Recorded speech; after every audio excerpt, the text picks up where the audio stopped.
안녕하세요. 미국주식론 대학이 미준입니다. 12월 17일 금요일에 일부 방송을 시작하도록 하겠습니다.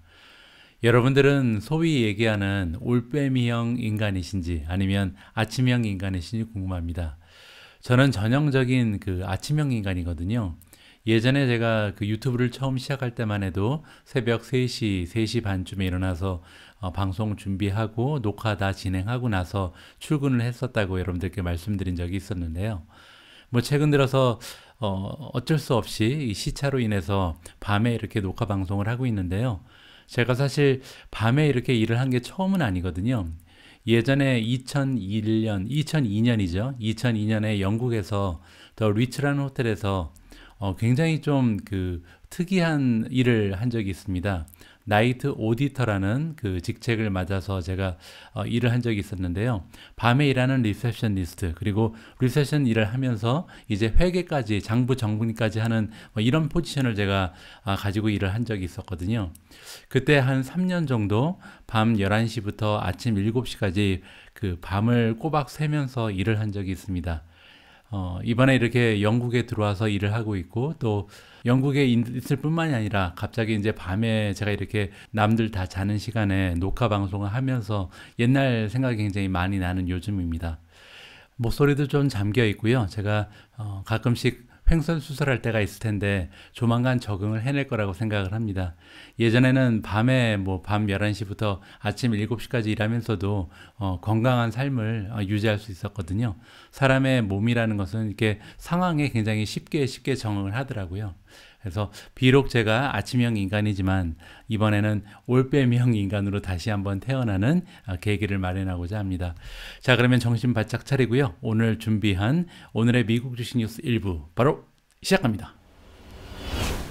오늘도 역시 미국 증시의 마감 상황부터 여러분들과 점검을 할 텐데요. 굉장히 좀 많은 폭으로 떨어지는 날이었습니다. S&P 500이 마이너스 0.87%, 다우존스가 그나마 좀 횡보를 하면서 지켜내는 그런 모습을 보였고요.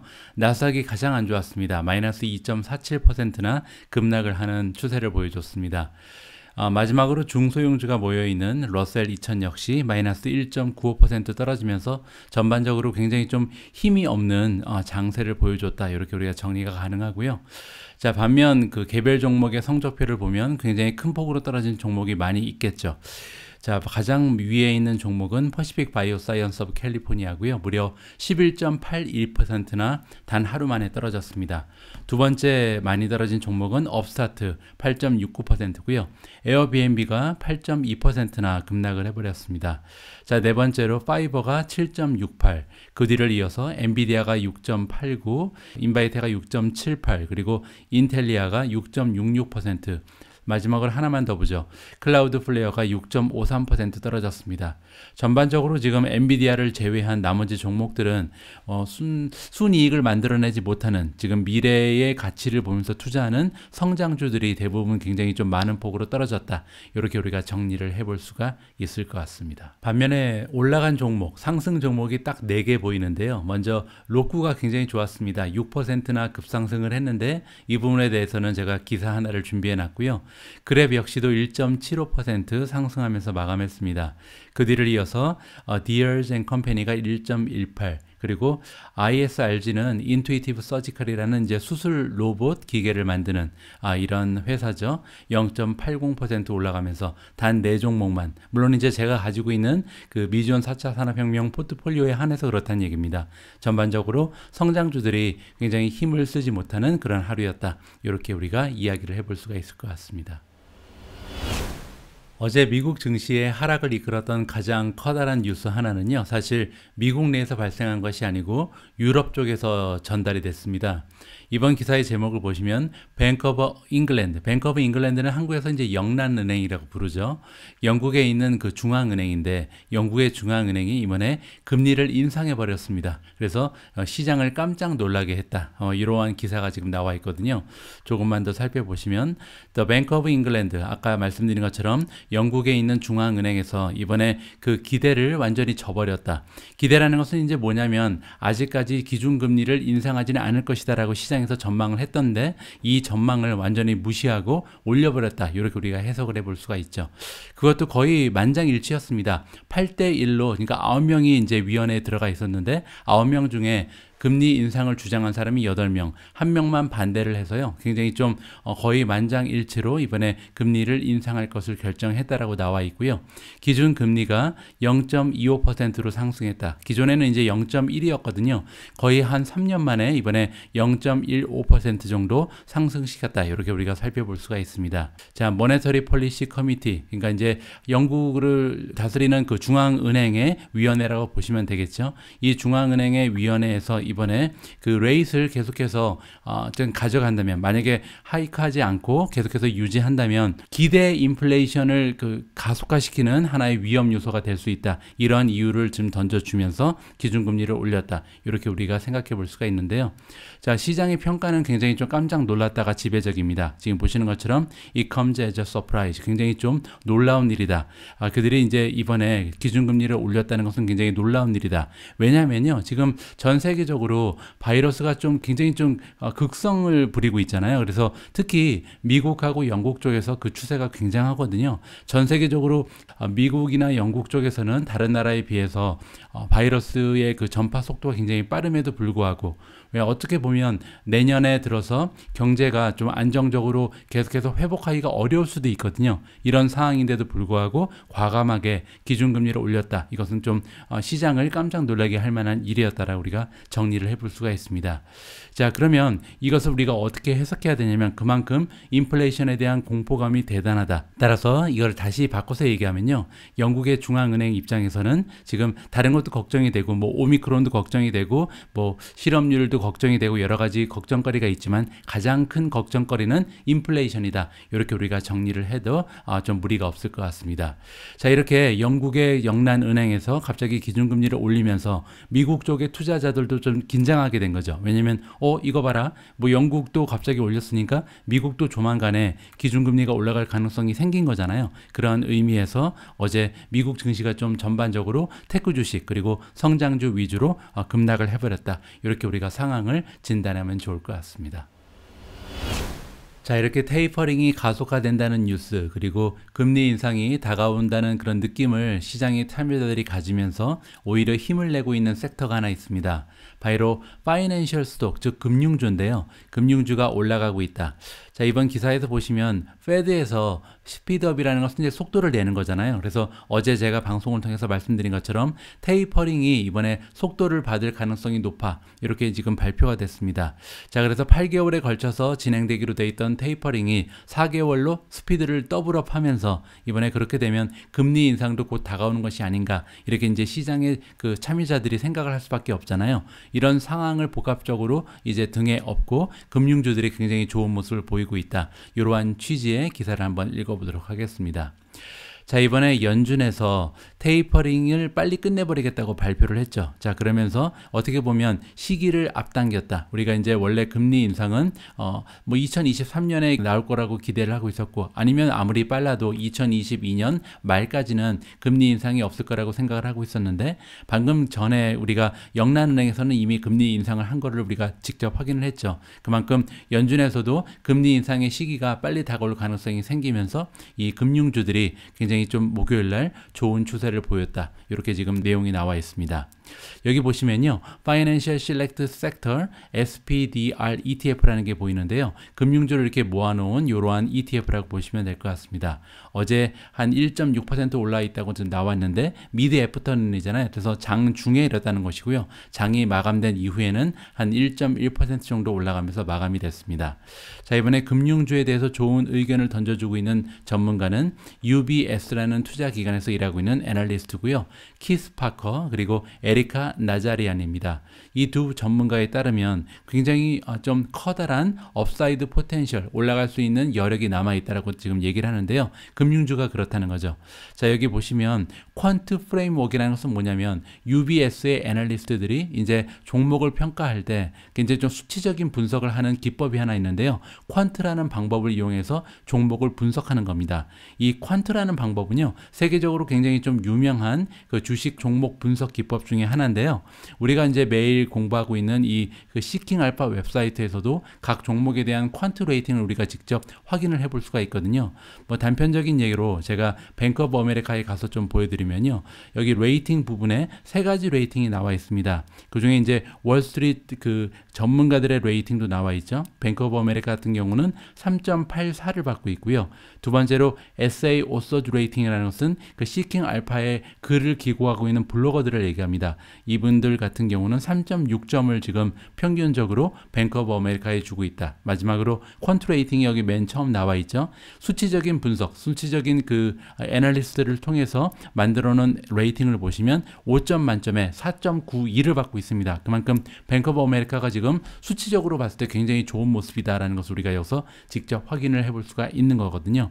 자, 이렇게 UBS의 애널리스트들이 퀀트를 중심으로 해서 분석을 해봤더니 가장 좋은 탑픽이 뱅크 오브 아메리카로 나왔다. 이렇게 이해를 하시면 될 것 같습니다.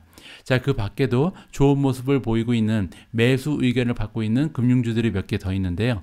뭐 웰스파고도 보이고 JP 모간, PNC 파이낸셜, 그리고 US 방콕, 이러한 주식들 역시 퀀트 분석을 해보니까 굉장히 좀 업사이드가 많이 남아있다라고 지금 보는 것 같습니다. 굉장히 많은 팩터들, 요인들이 지금 아마도 이러한 뱅크주들, 은행주들이 앞으로 그 1년 동안 내년까지 20% 이상 올라갈 수 있는 여력이 있다라고 지금 나오는데요.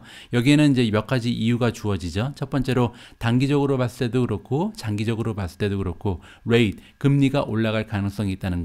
그 두 번째로 론이 굉장히 좀 성장이 많이 됐다. 그 얘기는 뭐냐면 많은 사람들이 대출을 많이 했다는 겁니다. 근데 대출이 이렇게 많이 나온 상태에서 만약에 금리가 올라가게 되면 금융주들, 은행주들은 많은 수익을 창출할 기회가 열리게 되는 거죠. 자, 그리고 또 하나 나와 있는 것은 QE 엔딩이라고 써 있는데, QE는 우리가 양적 완화라고 부르는 거거든요. 따라서 양적 완화가 이제 끝나는 것을 우리가 테이퍼링이라고 그러잖아요. 줄여나간다. 그래서 이 양적 완화가 아무래도 4개월 안에 마무리될 가능성이 있다. 요거가 또 이제 금융주한테는 좋은 점이고요. 자, 디비던드 그로스라는 이제 배당이 점점 올라가고 있다. 최근 들어서 대부분의 금융주들이 배당을 조금씩 올려주고 있잖아요. 그리고 이제 마지막으로 어닝이 굉장히 좋은 모습을 보이고 있다. 따라서 이렇게 복합적인 여러 가지 요인들로 인해서 뱅크주들이 앞으로 1년 이내에 한 20% 이상 올라갈 가능성이 있고, 그 중에서도 퀀트 분석을 통해서 살펴본 결과 가장 좋은 종목은 뱅크 오브 아메리카다. 이렇게 정리를 하면 좋을 것 같습니다. 어제 성장주들 그리고 테크주들이 대부분 다 굉장히 좀 힘을 쓰지 못하고 추락하는 추세였는데요. 이 와중에 주가가 7.4% 가까이 올라간 종목이 하나 있습니다. 바로 로쿠인데요. 보시는 것처럼 로쿠의 주가는 7.39% 올라가면서 219달러로 마감을 했습니다. 자, 여기에는 두 가지 정도의 이유가 있다라고 이번 제목에 나와 있는데 어떠한 이유들이 있는지 한번 살펴보도록 하겠습니다. 자, 로쿠가 원래 이제 아침에 조금 올랐다고 합니다. 한 5.6% 정도 올라가면서 최근에 좀 여러 가지 그 호재가 발생을 했잖아요. 구글과의 전쟁도 마무리가 되고 좀 탄력을 받는 이런 추세에 있었고요. 그리고 나서 이제 본격적으로 더욱더 탄력을 받은 이유는 뭐냐면 오후에 레코멘데이션, 권유를 받았다. 모틀리 풀이라는 주식의 종목을 선정해주는 이런 서비스를 제공하는 기관이 있거든요. 이 모틀리 풀에서 이번에 로쿠를 사라, 이러한 매수 의견을 던져주면서 힘을 받았다. 이렇게 해석을 해보면 좋을 것 같습니다. 자, 로쿠가 오늘 이렇게 올라간 이유는 또 하나가 있는데요. 여기 보시면 in the wake of라는 것은 뭐뭐한 이후에, 뭐뭐한 이유로 인해서 뭐 이렇게 해석이 가능한데, 캐시 우드가 이끌고 있는 아크 펀드에서, 아크 인베스트에서 이번에 10만 주 이상을 매수를 했다라고 나와 있습니다. 그만큼 엄청난 양을 매수를 했기 때문에 주가가 올라갈 수 있는 탄력이 생겼다. 이렇게 우리가 정리를 해볼 수가 있겠죠. 자, 이렇게 두 개의 다른 기관에서 이번에 똑같은 주식 로쿠에 대해서 좀 긍정적인 평가를 하면서 로쿠의 주가가 간만에 좀 힘을 받고 있다. 이렇게 우리가 정리를 하면 좋을 것 같습니다. 어제 시장에서 로크라는 종목이 이렇게 7% 이상 급등하는 반면 에어비앤비는요 오히려 7% 가까이 폭락을 해버렸습니다. 자, 이렇게 에어비앤비의 주가가 떨어진 이유가 여기 나와 있죠. 제 에어비앤비가 떨어지고 있다. 그 이유가 뭐냐면 RBC 캐피탈이라는 그 투자 기관에서 이번에 투자자들한테 워닝을 줬다. 경고의 메시지를 전했다는 거죠. 어떤 경고를 했냐면 업사이드, 즉 앞으로 이제 어닝이 계속해서 올라갈 가능성이 높습니다. 에어비앤비 같은 경우는 아무래도 팬데믹이 이제 잠식이 되고 나면, 팬데믹이 끝나고 나면 사람들이 이제 여행이 활성화될 거고, 또 특히 해외 여행을 하는 사람들이 굉장히 많아질 거 아니에요. 근데 그렇게 되면 아무래도 매출 부분 그리고 어닝 부분에서 상당히 탄력을 받을 가능성이 높은데, 이러한 업사이드 올라갈 가능성, 상승의 정도는 이미 주가의 반응이 다 돼버렸다. 이렇게 지금 얘기를 하면서 너무나 그 밸류에이션이 뻥튀기가 됐기 때문에 지금 여기에서 조금 더 올라가기는 힘들다. 이러한 의견을 던져줬다. 이렇게 우리가 정리를 해볼 수가 있습니다. 조금만 더 보시면요, 에어비앤비가 지금 트레이더 로라는 것은 이제 주가가 떨어지고 있다라는 건데요. 그 이유는 RBC 캐피탈에서 이번에 다운그레이드를 했다. 따라서 평가까지도 낮췄습니다. 자, 원래는 이제 아웃퍼폼 매수 의견을 주고 있었는데요. 매수에서 보유 의견으로 지금 바꿨다라고 보시면 됩니다. 섹터 퍼폼이라는 것은 홀드랑 똑같은 거거든요. 자, 그 이유가 뭐냐면 아까 말씀드린 것처럼 밸런스 리스크 리워드 포파이다. 지금 이미 좋은 점이 많이 있지만 앞으로 이제 어닝이라든지 매출이 올라갈 가능성이 있지만 이 부분이 다 주가에 이미 반영이 됐기 때문에 이 밸런스가 맞는다. 따라서 지금 현재 주가에서는 더 이상 올라갈 가능성이 굉장히 좀 희박하다. 이렇게 우리가 이해를 해볼 수가 있겠습니다. 자, RBC는 그러면서 목표 주가를 하향 조정했습니다. 원래는 195를 주고 있었는데요. 지금 보시는 것처럼 175로 하향 조정을 하면서 지금 현재 주가가 어제 많이 떨어지면서 156입니다. 따라서 이 주가에서는 조금 더 올라갈 가능성이 있다는 거죠. 자, 전반적으로 지금 월가의 전문가들은 이 에어비앤비에 대해서 어떻게 평가를 했는지 한번 살펴보면요. 총 그 18, 16, 1명이니까 35명이네요. 35명의 전문가 중에서 18명이 지금 바이를 주고 있고요.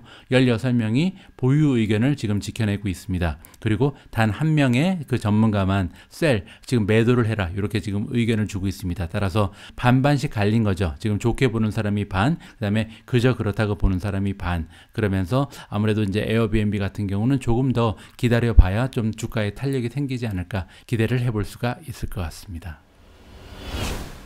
자, 다음으로 읽어볼 기사에는 EV고가 등장을 합니다. 전기 충전 기업이죠.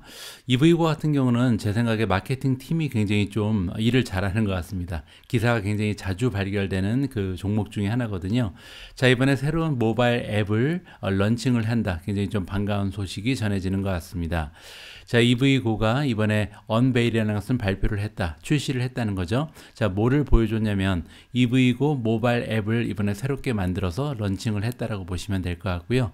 자, 이번에 새로 출시된, 이번에 새롭게 도입된 모바일 애플리케이션을 가지고 고객들은요, 세 단계를 가지고 그 충전을 굉장히 쉽게 할 수 있다. 첫 번째 단계는 플러그인이니까 꽂고요. 두 번째는 탭 투 스타트, 그러니까 애플리케이션을 열어놓고 탭 한 번 그냥 버튼을 누르면 된다는 거죠. 그러면 저절로 차지가 시작된다. 굉장히 좀 편하게 충전을 할 수 있는 이런 툴이 마련이 됐다. 이렇게 우리가 생각을 하면 좋을 것 같습니다.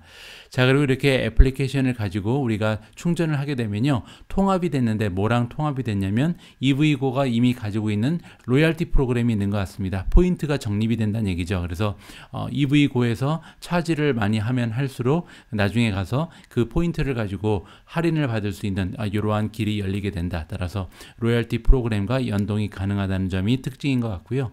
자, EV고에 대해서 다시 한번 정리를 해보면 차징 네트워크를 가지고 있는 기업이죠. 현재 파스트 차저, 즉 슈퍼 차저 같은 경우는 1,500개 정도를 가지고 있는 것 같고요.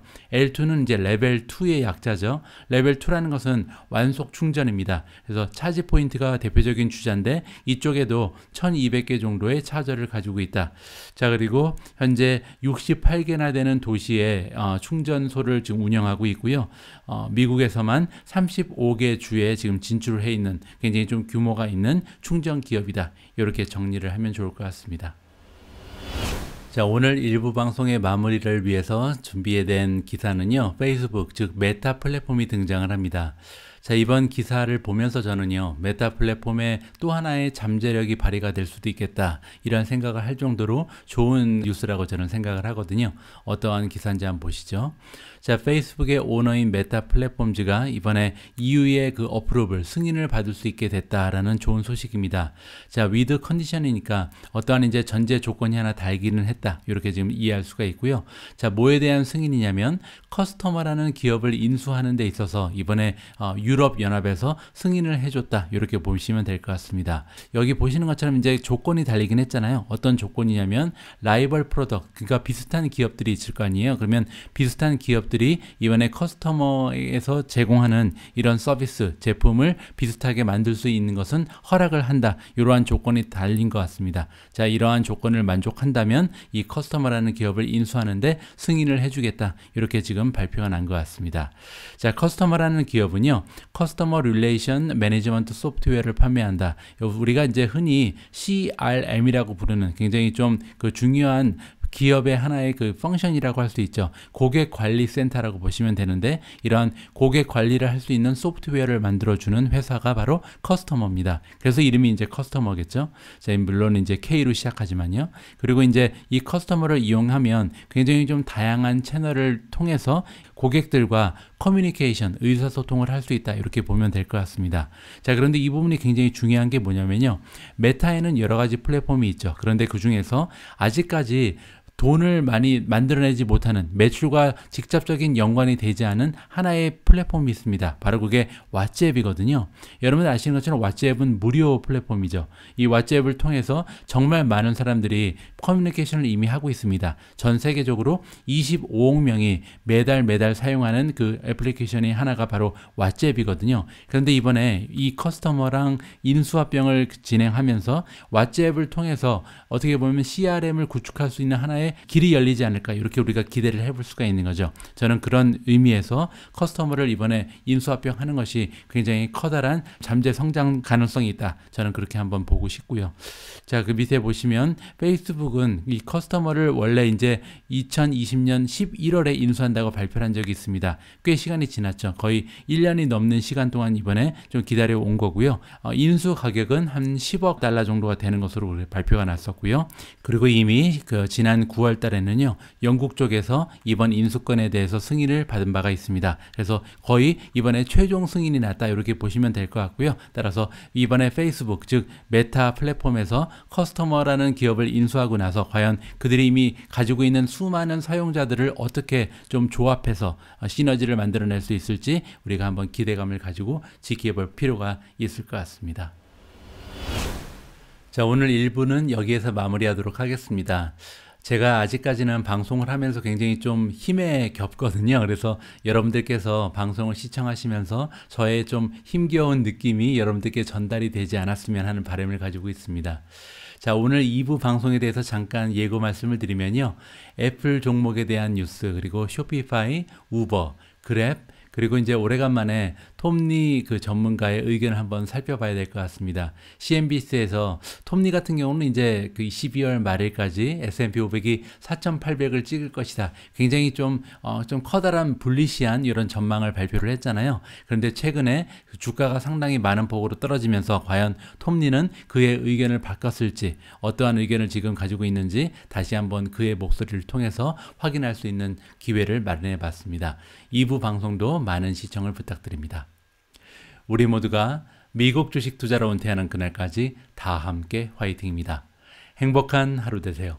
감사합니다.